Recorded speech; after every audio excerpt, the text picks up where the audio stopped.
and welcome to Prep Smart for TGT PGT. This channel provides biology content for all TET, TGT and PGT exams. This is the video series covering plant physiology chapters, and this video is regarding the chapter photosynthesis. This is the fourth video of this series. This channel also provides pointers of the full syllabus and questions regarding to ace your preparation. We have already discussed the light reaction and dark reactions, also C4 cycle in our previous videos.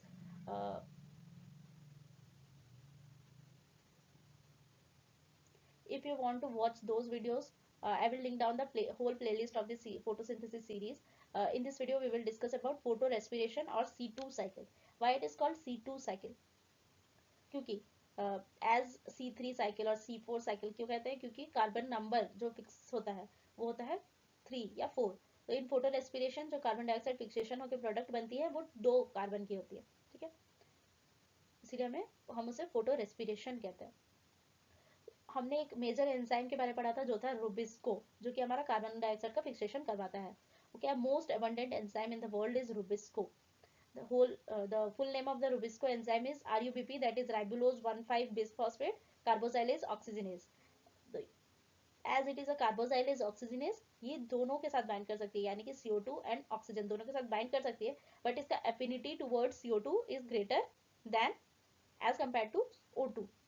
This is the whole process of the C2 cycle or photorespiration.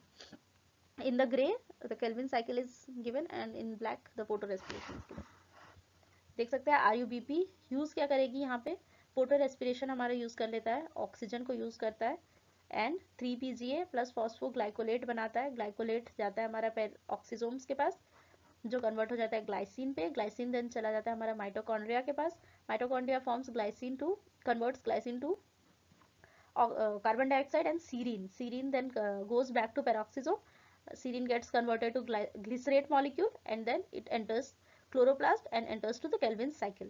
तो यहाँ rubisco enzyme क्या different work कर रहा है? It binds to oxygen. Oxygen use कर जा रहा है, इसीलिए ये फोटो रेस्पिरेशन हो रहा है. ठीक है, तो C3 प्लांट्स में मेजरली फोटो रेस्पिरेशन देखते हैं.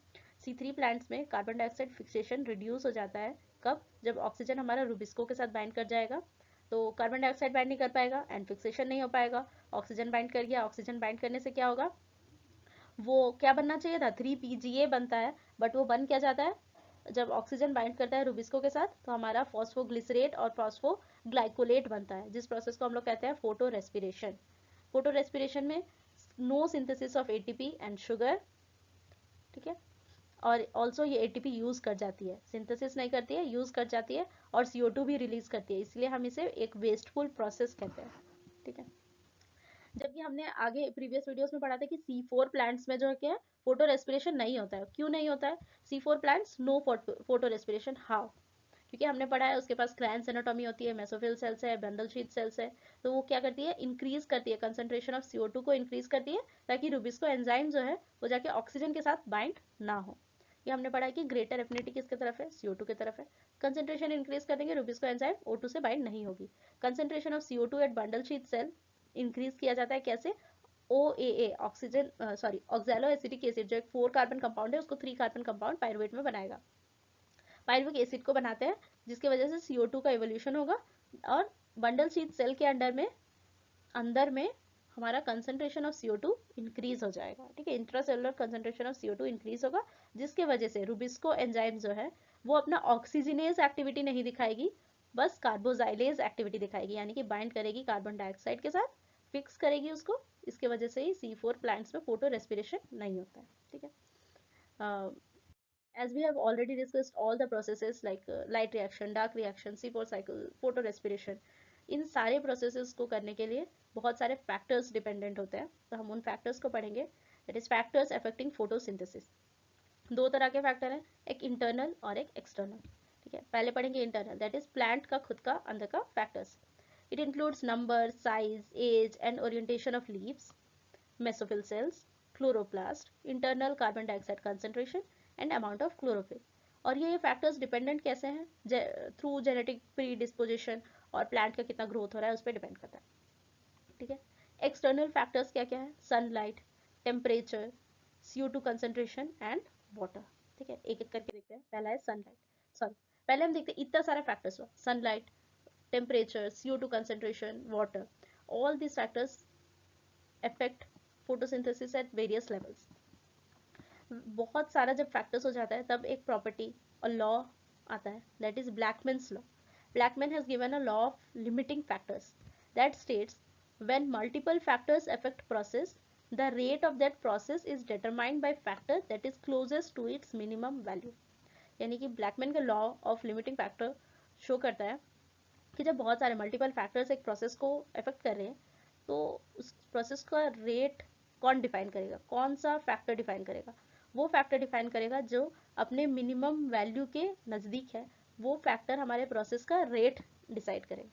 ठीक है, फर्स्ट फैक्टर है लाइट. ठीक है, जब भी हम लाइट एज अ फैक्टर का हम लोग बात करते हैं तो लाइट का इंटेंसिटी क्या है, लाइट की क्वालिटी कैसा है, और duration of exposure of light हम देखते हैं. ठीक है, ये ग्राफ देखें जिसमें दिखा रहा है एक तरफ light intensity in x axis and rate of photosynthesis in y axis.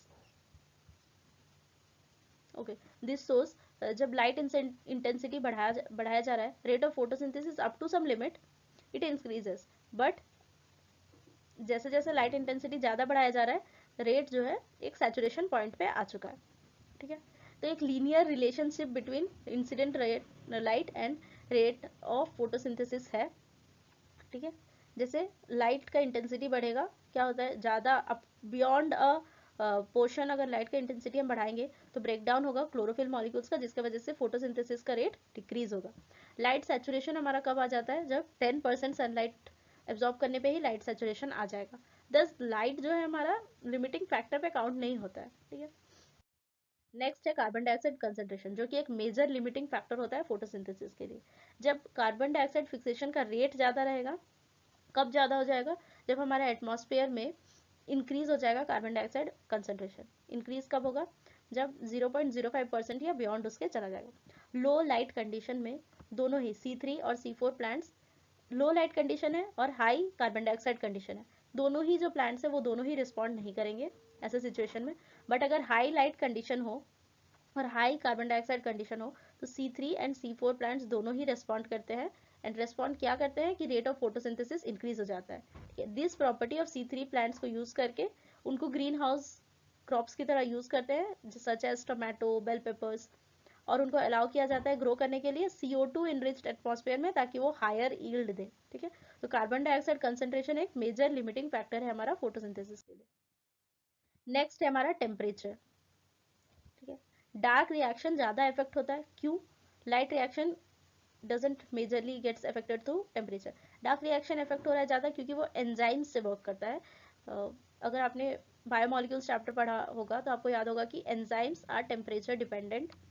ठीक है, तो thus dark reaction as enzyme controlled it gets more affected by temperature.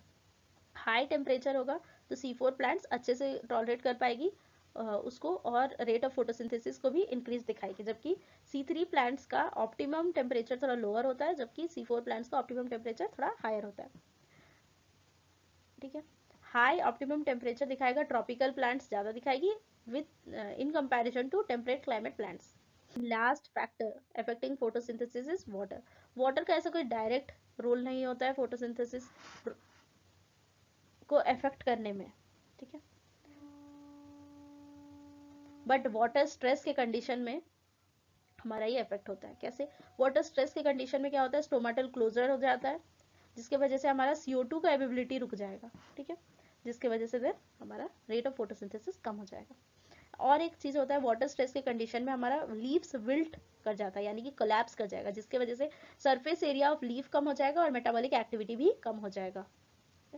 These are the factors affecting photosynthesis. So if you like the video, do like the video, share and subscribe to Prep Smart for TGT PGT, and do comment your doubts in the comment section.